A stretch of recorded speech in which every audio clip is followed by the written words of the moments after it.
Apa perlunya melarang orang memakan sesuatu yang haram misalnya?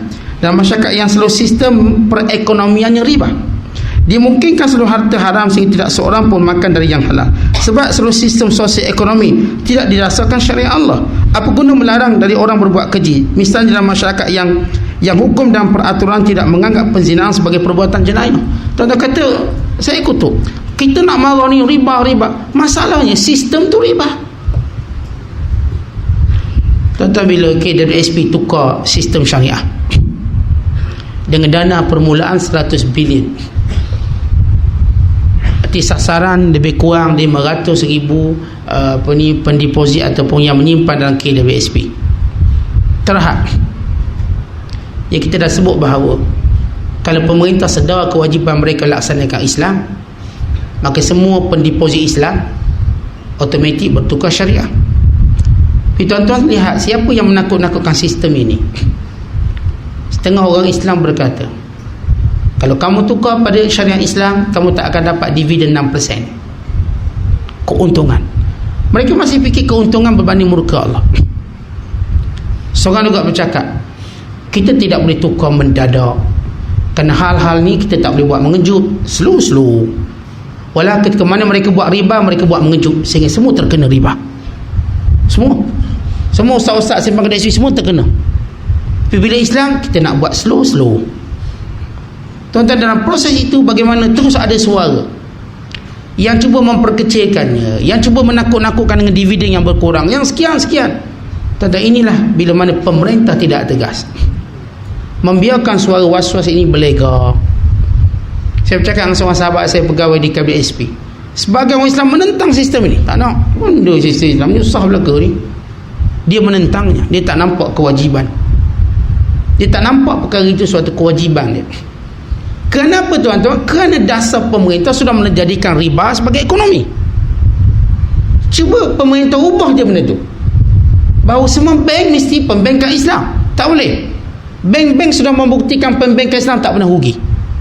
Tuan-tuan tanya public bank, Hong Leong Bank, bank-bank kapir ni tuan-tuan, yang buat pembankan Islam, dia rugi ke?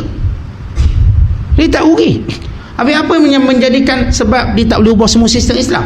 Kerana pemerintahnya. Pemerintah. Cuba pemerintah kata, kita akan kuatkan semua bank, pembankan Islam. Semua. Kad kredit, semua Islam. Semua.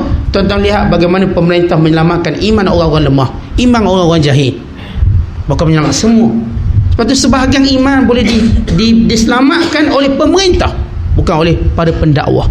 Kerana itu setengah ulama menyebut pemerintah kalau dia adil, dia punya pahala lebih besar pada ulama. Sebab itu bila Nabi sebut 7 golongan yang dipayungi oleh naungan Allah, pertama sekali Nabi sebut al-imamul adil, pemimpin yang adil. Ni atas sekali. Sebab itu Rasulullah bangkit menjadi pemimpin. Nabi tak jadi menteri tuan-tuan, Nabi jadi bos sekali.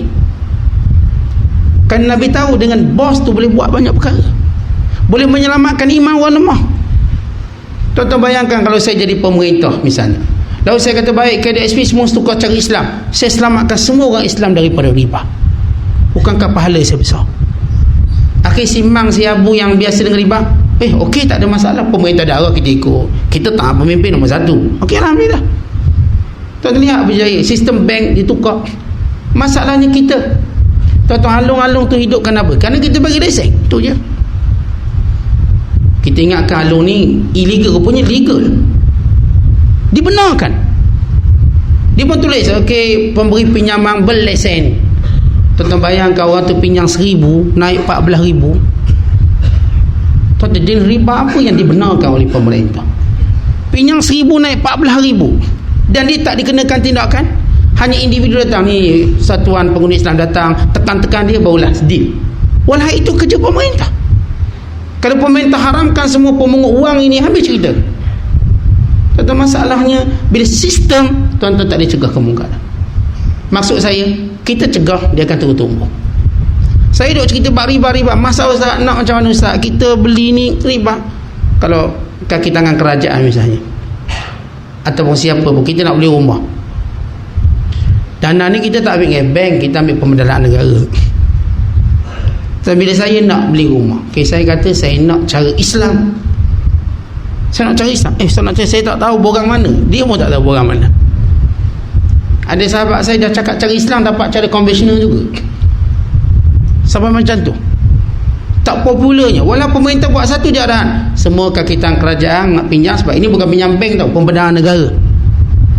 Buat cara Islam, dah habis cerita. Selesai masalah. Apa yang menjadi masalahnya? Kan mereka enggan melakukan. Itu je. Ego. Sistem bank, saya tanya tuan, apa yang ruginya buat perbankan Islam? Yang tu saya sebut soalan tadi. Tanya Hong Leong Bank, tanya Public Bank, perbankan Islam kamu rugi ke untung? Tanya mereka semua. Tuan-tuan, orang kafir ni kalau buat Islam tak untung, dia tak buat.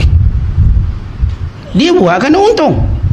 Dia buat perbankan Islam, dia kenakan produk pelaburan Islam, dia lebih laju, dia mampu beruntung lebih banyak daripada mana-mana bank Islam. Yang bank Islam baru tubuh, yang dah lama tubuh pun tak boleh bagi keuntungan besar macam tu. Dia buat, dia dah bagi tinggi. Maknanya boleh untung. Kenapa kata tak boleh untung? Tuan-tuan, misunderstanding, silap faham terhadap Islam tu dimainkan oleh musuh Islam, termasuk di kalangan pemerintah yang jahil.